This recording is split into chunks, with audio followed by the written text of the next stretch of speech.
Assalamualaikum warahmatullahi wabarakatuh. Selamat pagi Aga Karebo pemirsa. Beragam informasi menarik akan kami hadirkan ke hadapan Anda di seputar Ainus Sulsel edisi hari ini. Berikut di antaranya.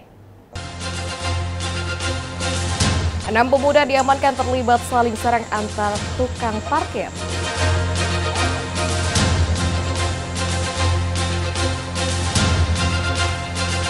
Duga melakukan penganiayaan seorang selebgram diringkus polisi.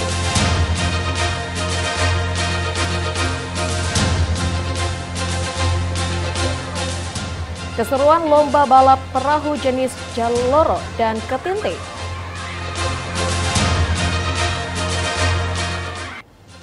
Pemirsa, selain 3 cuplikan informasi tadi, kami akan hadir dengan informasi lainnya bersama saya Asmaul Husna dan inilah seputar Ainus Sulsel selengkapnya.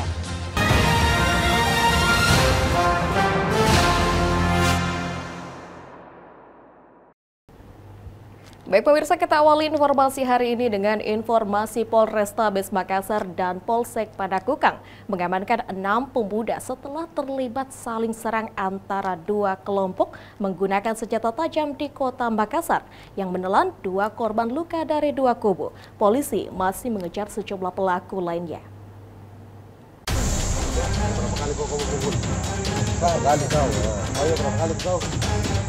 Tim operasional Polsek Panakukang Kota Makassar mengamankan sedikitnya kelompok 6 pemuda.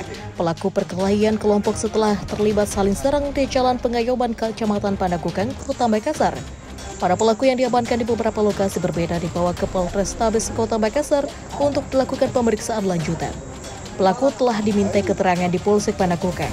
Sementara itu, 2 korban luka dari 2 kubu pasca perkelahian kelompok yang berujung saling serang menggunakan senjata tajam masih menjalani perawatan medis di 2 rumah sakit berbeda. Korban luka tebasan parang pada bagian jari tangan yang nyaris putus yakni Sahrul usia 20 tahun dirawat di rumah sakit Hermida. Sementara korban lainnya pada bagian kepala akibat hantaman benda tumpul yakni Emang usia 31 tahun dirawat di rumah sakit Krestelina Kota Makassar, Sulawesi Selatan. Emang sebelumnya antara pelaku dengan korban pada TKP pertama tersebut sudah ada permasalahan dan kesalahpahaman. Ada berapa korban sebenarnya tadi? Ya, untuk TKP pertama korbannya 1 orang, sama Sahrul. Kemudian untuk TKP kedua juga 1 orang atas nama Emang. Masalahnya apa? Masalahnya ya ada permasalahan pribadi sebelumnya, ya ada kesalahpahaman. Berurutan, jadi TKP pertama itu ketika korban atau Sahrul lewat terjadi cekcok mulut, kemudian Sahrul pergi, kembali lagi ributlah dengan 2 orang ini yang kebetulan saat itu sedang menjaga parkiran. Ya, pelaku itu sedang menjaga parkiran, jadi terjadi keributan. Motif dibalik perkelahian 2 kubu kelompok pemuda tukang parkir diduga berlatar belakang kesalahpahaman yang berujung dendam antar dari 2 kubu. Dari Kota Makassar, Muhammad Nur Bone, Ainus melaporkan. Sementara itu pemirsa, sebelumnya 2 kelompok pemuda di Kota Makassar terlibat saling serang menggunakan senjata tajam. 2 orang diantaranya mengalami luka dan dilarikan ke rumah sakit. Polisi yang datang ke lokasi mengamankan 4 pelaku, sementara sejumlah pelaku lainnya yang berhasil kabur masih dalam pengejaran polisi. Oh ya Allah, ya Allah.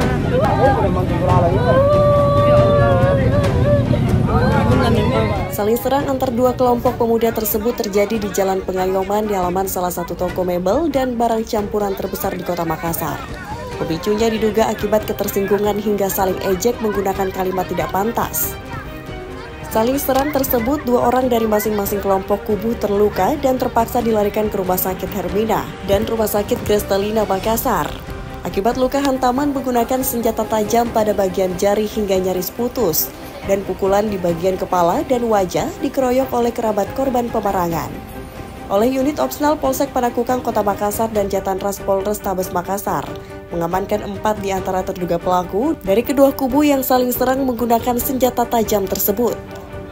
Sejumlah pelaku lainnya yang telah diketahui identitasnya masih dalam pengejaran aparat kepolisian Polsek Panakukang Kota Makassar.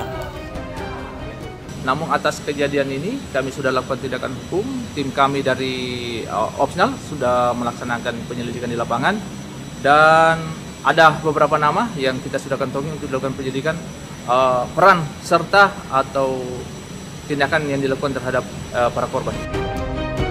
Guna mencegah hal serupa terjadi di lokasi, Kepolisian Polsek Panakukang kini disiagakan di lokasi kejadian. Setelah sebelumnya, kedua kelompok pemuda yang terlibat saling serang itu tidak hanya baku hantam menggunakan senjata tajam di halaman parkir, salah satu toko mebel dan barang campuran, namun bahkan hingga ke badan jalan raya. Sebelum akhirnya situasi di sekitar lokasi kejadian baru kondusif. Saat pihak kepolisian bersenjata lengkap tiba di lokasi untuk melakukan upaya pengamanan. Dari Makassar, Muhammad Nurboni, iNews melaporkan. Pemirsa, selebgram di Kota Makassar terpaksa harus berurusan pihak kepolisian lantaran telah melakukan penganiayaan hingga korban mengalami luka di bagian leher, belakang, dan goresan di wajah. Tim penyidik Satreskrim Polrestabes Makassar memeriksa selebgram Makassar bernama Saskia Andini Putri alias Loli Slavina, umur 27 tahun di Mako Polrestabes Makassar, Jalan Ahmad Yani, Kota Makassar, Sulawesi Selatan. Dirinya diperiksa lantaran telah melakukan penganiayaan terhadap korban berinisial NS umur 27 tahun di salah satu klub malam di kawasan Center Point of Indonesia pada 27 Agustus 2024 malam lalu. Korban pun mengalami luka di bagian leher belakang dan goresan di wajah hasil dari penganiayaan pelaku. Berdasarkan dari hasil interogasi petugas, pelaku dengan sengaja mendatangi korban di lokasi klub malam tersebut dan langsung melakukan penganiayaan dengan cara menjambak rambut korban hingga melakukan pemukulan. Pelaku melakukan hal tersebut lantaran adanya kata-kata kasar yang dilontarkan korban melalui akun sosial media Instagram milik rekannya sehingga tersinggung. Pelaku pun kini telah ditetapkan sebagai tersangka oleh Satreskrim Polrestabes Makassar. Betul, untuk yang bersangkutan sudah kita tetapkan tersangka. Saat ini untuk berkas perkara sudah dikirim ke Kejaksaan. TKP di depan salah satu tempat hiburan di kawasan CPI. Untuk mempertanggungjawabkan perbuatannya, tersangka akan dikenakan pasal 351 KUHP tentang penganiayaan dengan ancaman hukuman penjara 2 tahun 8 bulan. Dari Makassar, Leo Muhammad Nur, iNews melaporkan.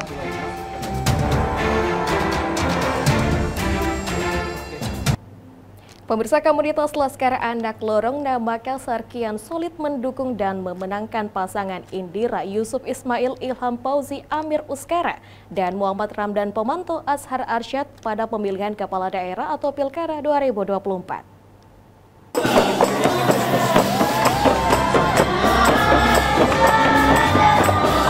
Pasangan Indira Ilham yang maju di pemilihan wali kota dan wakil wali kota Makassar dan pasangan Dani Azhar pada kontestasi politik pemilihan gubernur dan wakil gubernur Sulawesi Selatan terus mendapatkan dukungan masyarakat. Komitmen komunitas Laskar Anak Lorongna Makassar mendeklarasikan arah dukungan mereka untuk pasangan ini media di Pilkada serentak 2024. Deklarasi dirangkaikan dengan peringatan Maulid Nabi Muhammad SAW di Jalan Muhammadiyah. Bakal calon gubernur Sulawesi Selatan Dani Pomanto mengucapkan terima kasih kepada Herlinda selaku ketua sekaligus juga founder komunitas Laskar Anak Lorongna Makassar karena terus solid memberikan dukungan untuk dirinya ikut bertarung di Pilgub Sulsel. Ya, saya kira yang pertama adalah saya terima kasih kepada Ibu Linda sebagai ketua dan pendiri atau founder dari komunitas Anak Lorongna Makassar, sebuah komunitas yang sangat kuat yang memberikan kita sebuah inspirasi dan aspirasi bahwa anak-anak lorong kalau bersatu menjadi sesuatu kekuatan yang bisa memberi kontribusi besar terhadap kota ini. Bunda Linda ini adalah sosok perempuan yang betul-betul punya komitmen dan loyalty terhadap kota ini. Dan saya kira dengan komunitas yang terpelihara seperti ini, insya Allah akan menjadi contoh yang terbaik bagaimana cara masyarakat lewat komunitas memperjuangkan kotanya dengan cara-cara yang bermartabat dan cara-cara yang sangat elegan. Calon Gubernur Sulawesi Selatan, Bapak Insinyur Haji Muhammad Ramdan Pomanto. Herlinda juga menyampaikan rasa terima kasihnya kepada anggota komunitas Laskar Anak Lorongna Makassar yang terus mendukung pasangan ini media di Pilkada 2024, mulai dari emak-emak hingga kalangan Gen-Z.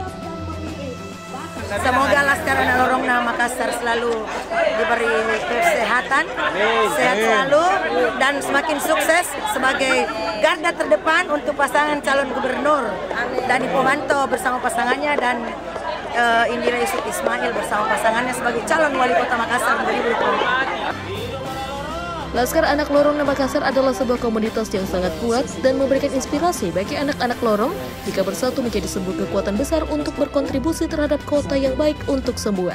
Dari Makassar, Mulyadi Salam Musa Ainus melaporkan.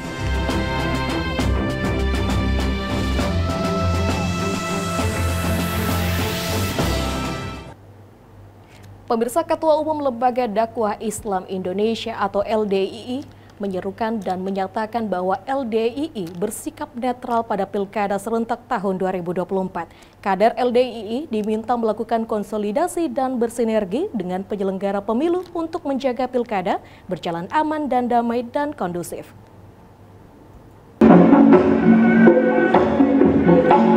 Bagaimana program mewujudkan SDM? DPP sendiri dengan Hal tersebut disampaikan Ketua Umum Dewan Pimpinan Pusat Lembaga Dakwah Islam Indonesia atau DPP LDII, Kiai Haji Kriswanto Santoso, saat menghadiri musyawarah wilayah ke-8 LDII DPW Provinsi Sulawesi Selatan yang dihadiri 900 peserta yang dilaksanakan di Aula Mapolda Mapolda Sulsel Selasa 17 September.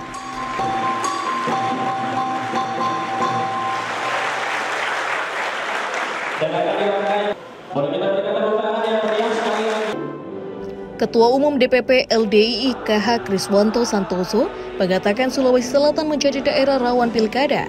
Untuk itu, melalui muswil ini dirinya menyerukan kepada warga LDII mengkonsolidasikan agar bersikap netral dan berperan aktif menjaga pilkada serentak berjalan dengan aman dan damai. Menyerukan pada seluruh warga kita untuk juga ikut membantu pelaksanaan pemilu ini pilkada serentak secara damai.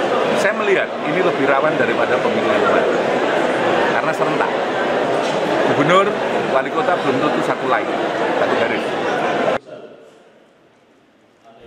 Dalam musyawarah wilayah yang dibuka oleh Asisten 1 Bidang Kesejahteraan Rakyat Muhammad Rashid mengangkat tema penguatan SDM profesional religius untuk mewujudkan Sulsel yang mandiri dan sejahtera.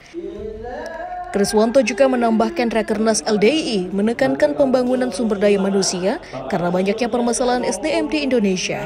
Kader LDII diminta gerakan pembinaan sejak dini dengan pembina karakter kebangsaan keagamaan, pendidikan dan kesehatan supaya menghasilkan SDM berkualitas hingga persoalan bangsa bisa diselesaikan.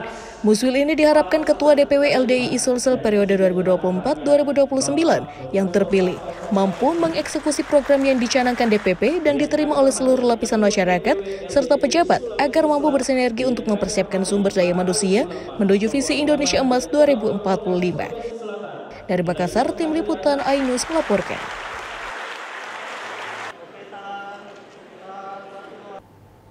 Baik pemirsa, jangan kemana-mana. Usai jeda berikut kami akan hadir dengan informasi seorang pemuda membunuh penjaga sarang burung walet. Selengkapnya di seputar iNews Sulsel.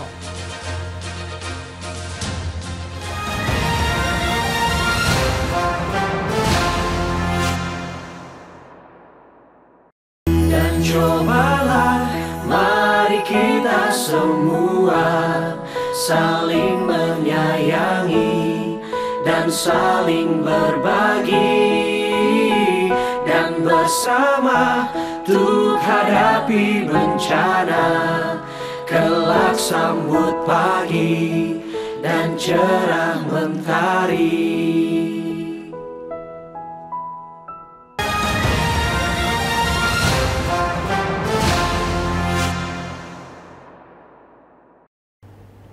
Pemirsa, terima kasih masih bersama kami. Pemirsa, tak terima ditegur dengan perkataan kasar, seorang pemuda nekat membunuh pria lansia yang bekerja sebagai penjaga sarang burung walet di Kabupaten Maros. Korban tewas dengan 30 luka tusukan senjata tajam. Pelaku menyerahkan diri usai menghabisi nyawa korban.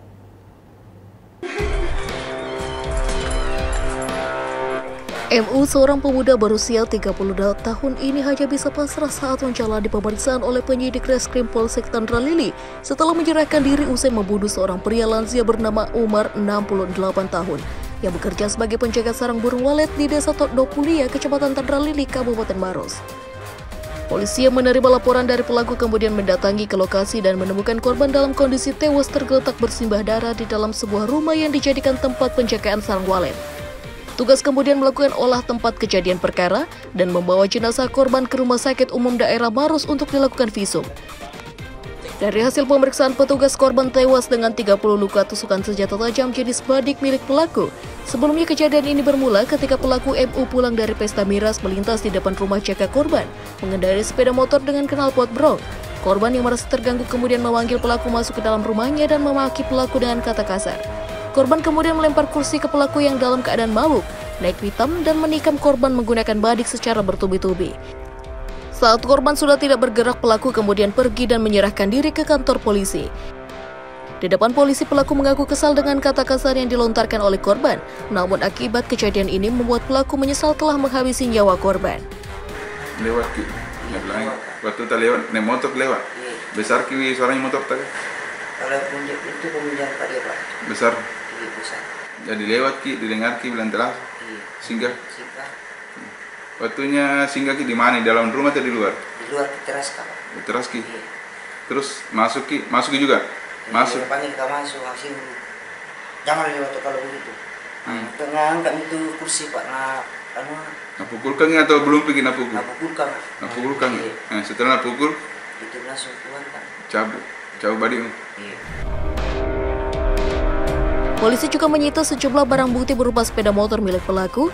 Akibat perbuatannya, pelaku dijerat pasal pembunuhan dengan ancaman hukuman penjara minimal 20 tahun atau seumur hidup, sementara jenazah korban telah dimakamkan oleh pihak keluarga yang tak jauh dari rumah duka di Kecamatan Tompowulu, Kabupaten Maros, Sulawesi Selatan.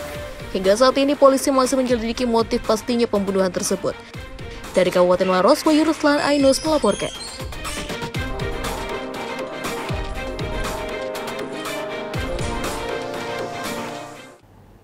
Pemirsa, seorang pelaku penganiayaan terhadap kekasihnya sendiri hingga mengalami luka lebam di bagian wajah diringkus polisi di Kota Makassar.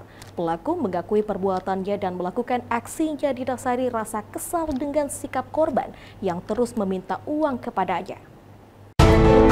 Inilah rekaman CCTV saat pelaku melintas saat menuju rumah korban. Aparat kepolisian dari tim Jatanras Polrestabes Makassar yang melakukan penyelidikan berhasil mengamankan pelaku beserta barang bukti pakaian pelaku saat beraksi dengan menggunakan baju warna merah. Pelaku yang diketahui bernama Herman berusia 34 tahun ini berhasil ditangkap setelah melakukan penganiayaan terhadap pacarnya sendiri di Jalan Veteran Selatan, Kecamatan Makassar, Kota Makassar.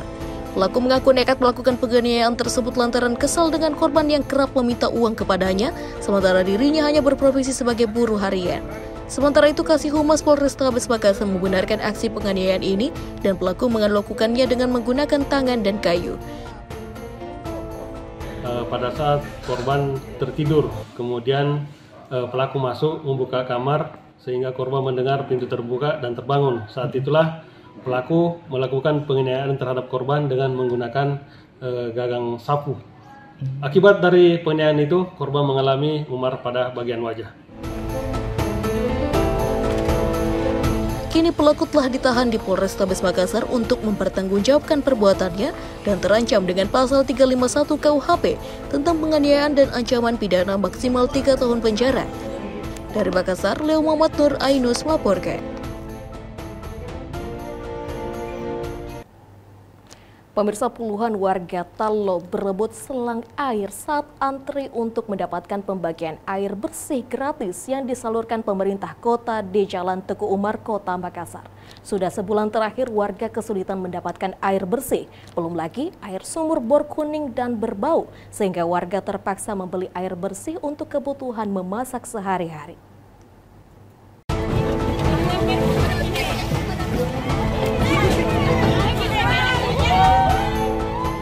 Sejumlah warga yang didominasi kaum emak-emak ini saling berebut selang air saat antri untuk mendapatkan pembagian air bersih gratis disalurkan pemerintah Kota Makassar di Jalan Teguh Umar, Kota Makassar.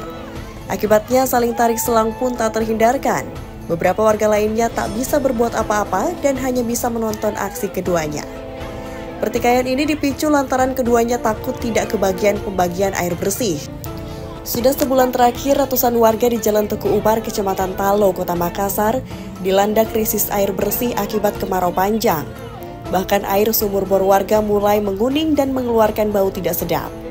Untuk keperluan memasak dan minum, warga terpaksa membeli air bersih dengan harga Rp5.000 per jerigen berisi 10 liter. Melihat kondisi tersebut, pemerintah kota melalui perusahaan air minum PDAM Kota Makassar menyalurkan 15.000 liter air bersih yang dimuat 1 unit mobil tangki. Penyalurannya pun dibatasi, setiap warga hanya bisa mendapatkan 20 hingga 30 liter air bersih. Mengingat lokasi ini ada ratusan kepala keluarga yang sangat membutuhkan air bersih. Oh, 1 bulan. Iya, jadi kalau ini airnya pakai apa, Bu? Biasa kalau tidak ada air. Sumur bor, tapi tidak ada sumur bor di sini, sumur bornya. Oh, Bu. Jadi kalau air dari PDM berapa kali biasa? Baru tidak apa ini air PDAM ini, kayak kaki RTA. Oh, baru pindah tadi. Iya, masih RTA ini, tapi kamu dengan RTE. Dari Makassar, Yosvin, iNews melaporkan.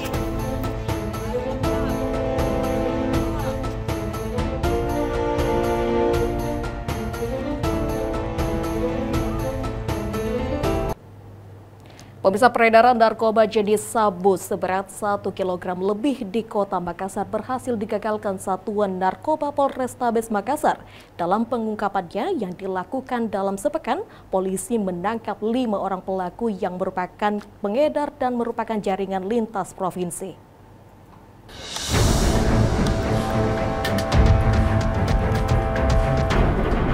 Kelima pelaku masing-masing berinisial IA, DSL, SNL, AND, dan ASR. Mereka dibekuk di 4 lokasi berbeda di Kota Makassar. Para pelaku ini ditangkap dalam pengungkapan yang dilakukan Satuan Narkoba Polrestabes Makassar dalam sepekan. Dari tangan para pelaku yang ditangkap di 4 lokasi berbeda, polisi turut menyita barang bukti narkoba jenis sabu dengan total berat keseluruhan 1 kg lebih. Berdasarkan hasil pemeriksaan, kelima pelaku diketahui merupakan pengedar dan merupakan satu jaringan provinsi yang pengedar utamanya berada di Lampung.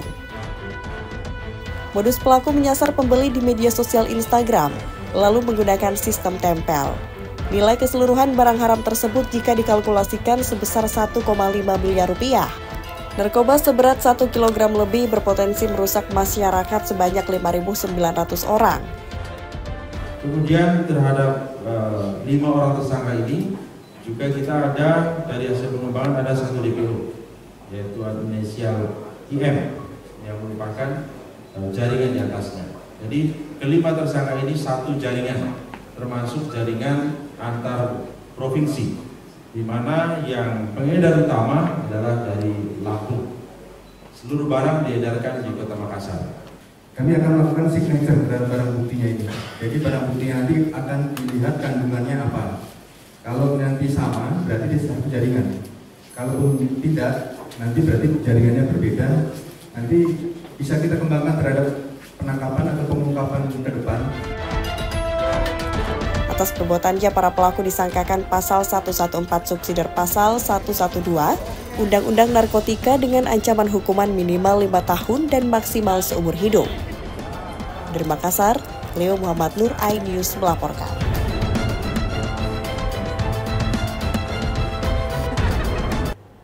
Pemirsa, sebagai ajang silaturahmi dan sudah menjadi tradisi tahunan, puluhan nelayan di Kabupaten Maros mengikuti lomba balapan perahu jenis Joloro dan Ketinting. Seperti apa keseruan para nelayan beradu ketangkasan dan kecepatan perahunya? Berikut liputannya.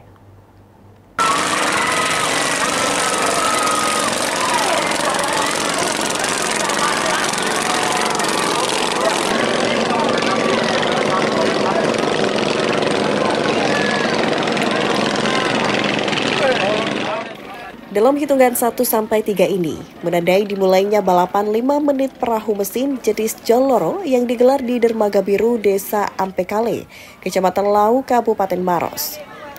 Perahu nelayan yang juga digunakan untuk mencari ikan dan kepiting ini harus saling beradu kecepatan untuk berebut posisi pertama. Dalam perlombaan ini, perahu peserta harus menempuh sejauh 3 km dengan memutar sebanyak 3 kali sesuai jalur yang telah ditentukan oleh pihak panitia. Tidak peduli ombak dan angin yang kencang, peserta lomba ini memacu laju perahu mereka. Balapan ini semakin seru saat beberapa kali peserta saling menyalip lawan-lawannya, di mana pembalap yang pertama kali masuk di garis finish lah yang menjadi pemenang dalam sesi babak penyisihan ini. Semua pemenang nantinya akan dipertemukan di putaran selanjutnya, Race Dermaga Biru 2024 yang berlangsung selama 3 hari. Tidak hanya perahu jenis Joloro, perahu ketinting yang juga memiliki mesin kecil juga ikut diperlombakan. Meski ukurannya juga lebih kecil dari perahu Joloro, namun kecepatan perahu ini terbilang luar biasa. Hanya saja besarnya ombak dan angin kencang membuat pengemudinya terlihat kesulitan mengendalikan laju perahu.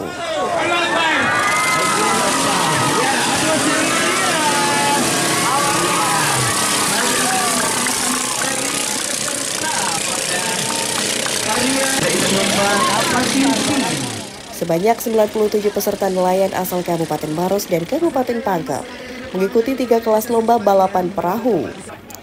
Ajang yang digelar oleh sejumlah tokoh masyarakat ini berhasil mendapatkan antusias warga yang datang menonton dan memberikan semangat. Bagi para peserta, kondisi ombak dan angin yang kencang menjadi tantangan tersendiri bagi mereka.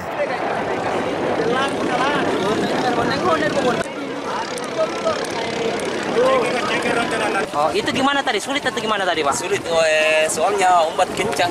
Oh, tapi angin juga kencang juga ya, Pak? Oh. Tadi berhasil juara berapa tadi, Pak? Juara pertama. Juara pertama. Oh. Ini kegiatan ini Bapak ikuti sudah berapa kali, Pak? 2 kali di sini. Oh, sudah 2 kali. Dan kita 2 kali juga ikut ya, Pak?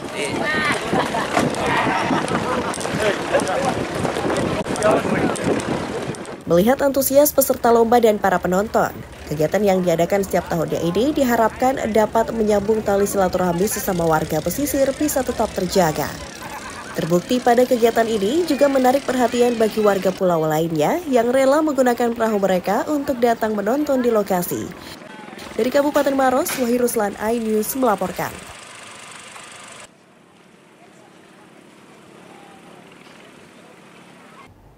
Baik pemirsa, informasi tadi menutup perjumpaan kita pada hari ini di seputar iNews Sulsel edisi hari ini. Saya Asma Lusna bersama dengan seluruh tim yang bertugas pamit undur diri. Selamat beraktivitas, salam begitu pada salama. Wassalamualaikum warahmatullahi wabarakatuh.